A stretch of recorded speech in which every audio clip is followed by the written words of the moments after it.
Hello friends, welcome to my channel. আশা করি সবাই খুব ভালো আছেন।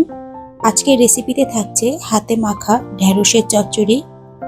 এটিও বেশ পুরনো দিনের একটি সাবেকি রান্না। এটি গরম ভাতের সাথে অসাধারণ লাগে খেতে, আর এটি তৈরি করাও খুবই সহজ। খুব সামান্য কিছু উপকরণ দিয়ে এটি তৈরি করা যায়। চলুন দেখে নেওয়া যাক এই রেসিপিটি। এই জন্য আমি ঢ্যাঁড়স নিয়েছি প্রায় হাফ কেজির থেকে কিছুটা কম। প্রথমেই কাটার আগে খুব ভালোভাবে ধুয়ে নিতে হবে। ধুয়ে ভালোভাবে জল ঝরিয়ে আমি প্রত্যেকটা ঢ্যাঁড়সকে দু টুকরো করে কেটে নিয়েছি। ঢ্যাঁড়স যদি একটু লম্বাটে বেশি হয় তাহলে সেক্ষেত্রে আপনারা 3 টুকরো করে নেবেন। কিছু বাটা মশলা আমি নিয়েছি, এর মধ্যে আছে মিহি করে বাটা তিল, আমি প্রায় 1 টেবিল চামচের মতো নিয়েছি, আর 1 চা চামচের মতো পোস্তদানা বাটা, আর সাদা আর কালো সর্ষে কয়েকটা কাঁচা লঙ্কা দিয়ে বেটে নিয়েছি।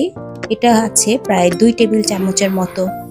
সবগুলো মশলা আমি ঢ্যাঁড়সে দিয়ে খুব ভালোভাবে মেখে নিব। এই মশলা তিনটির কারণে চচ্চড়িটা খেতে অসম্ভব ভালো লাগে, আর আপনারা অবশ্যই ট্রাই করবেন তিল বাটাটা দেওয়ার জন্য।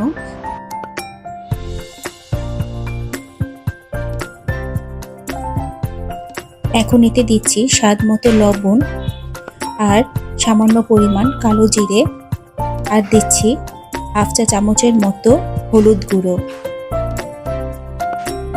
এখন দিচ্ছি কটা কাঁচামরিচ, আমি কাঁচামরিচটা ভেঙে দিচ্ছি। সর্ষে বাটাতে আমি কিছু কাঁচামরিচ দিয়ে বেটেছিলাম, আর এইরকম কাঁচামরিচটা ভেঙে দিলে অসম্ভব সুন্দর একটা টেস্ট আসে। এখন দিচ্ছি প্রায় 1 টেবিল চামচের মতো সর্ষের তেল। সর্ষের তেলটা দিয়ে আমি খুব ভালোভাবে ঢ্যাঁড়সগুলোকে মেখে নিব। প্রত্যেকটা ঢ্যাঁড়সের গায়ে যেন মশলা খুব ভালোভাবে ঢোকে, এই জন্য একটু সময় নিয়ে খুব ভালোভাবে মেখে নিতে হবে। এই মাখার উপরেই তরকারির টেস্টটা ডিপেন্ড করে। আর ভিডিওটি ভালো লাগলে অবশ্যই আমার চ্যানেলটিকে সাবস্ক্রাইব করে আমার পাশে থাকবেন, আর পাশে থাকা বেল বাটনটিকে অবশ্যই প্রেস করে দিবেন। লাইক, শেয়ার ও কমেন্টস করে আমার চ্যানেলটিকে সামনে এগিয়ে নিয়ে যেতে সাহায্য করবেন। মশলাগুলোর সাথে ঢ্যাঁড়স খুব ভালোভাবে মাখানো হলে আমি 5 থেকে 7 মিনিট ঢেকে রেখে দিব।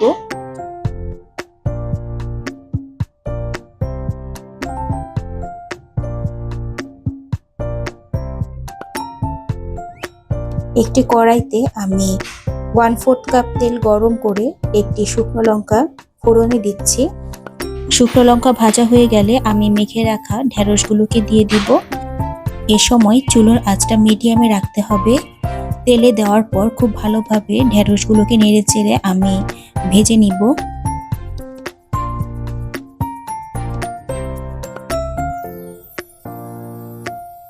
কিছুক্ষণ নাড়াচাড়া দেওয়ার পর আমি বাটি ধোয়া মশলার জলগুলোকে দিয়ে আবার খানিকক্ষণ নাড়িয়ে চাড়িয়ে নিব।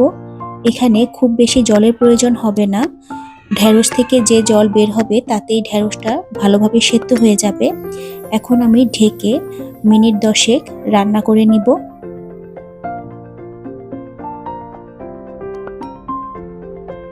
প্রায় 10 মিনিট পর ফিরে এলাম। ঢ্যাঁড়স থেকে বেশ খানিকটা জল বের হয়েছে। এখন আবার খুব ভালোভাবে নাড়িয়ে চাড়িয়ে দিতে হবে। এক্ষেত্রে খেয়াল রাখতে হবে যেন কড়াইতে ঢ্যাঁড়সটা লেগে না যায়। খুব বেশি ড্রাই হয়ে গেলে সামান্য পরিমাণ জল দিতে পারেন। এভাবে চুলোর আঁচ মিডিয়ামে রেখে ঢাকা দিয়ে দিয়ে ঢ্যাঁড়স সম্পূর্ণ সিদ্ধ হওয়া পর্যন্ত রান্না করে নিতে হবে।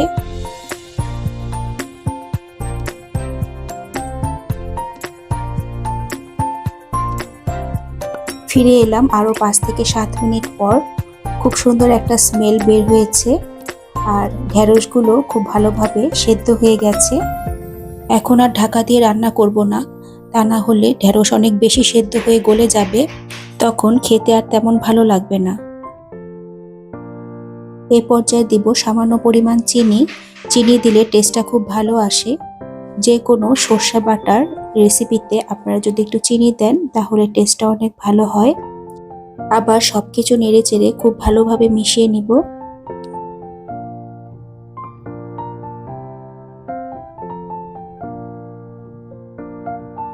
আমাদের ঢেঁড়সের চচ্চড়ি প্রায় হয়ে এসছে। এরকম গা মাখামাখাই হবে। গরম ভাতের সাথে অসম্ভব ভালো লাগে এই রেসিপিটি। আপনারা অবশ্যই বাসায় এভাবে একবার ট্রাই করে দেখবেন। সবশেষে দিয়ে দিচ্ছি প্রায় 1 চা চামচের মতো কাঁচা সর্ষের তেল। এটা দেওয়ার পর আমি আর নাড়াচাড়া করব না, চুলো বন্ধ করে ঢেকে রাখবো প্রায় 5 থেকে 10 মিনিট। এই তো হয়ে গেল ভীষণ মজার হাতে মাখা ঢেঁড়সের চচ্চড়ি। এভাবে অবশ্যই বাসায় একবার ট্রাই করবেন। আই হোপ আপনাদের সবার খুব ভালো লাগবে। আজকে এ পর্যন্তই রাখছি, ফিরবো নতুন কোনো রেসিপি নিয়ে। সে পর্যন্ত সবাই খুব ভালো থাকবেন। আর ভিডিওটি দেখার জন্য সবাইকে অসংখ্য ধন্যবাদ।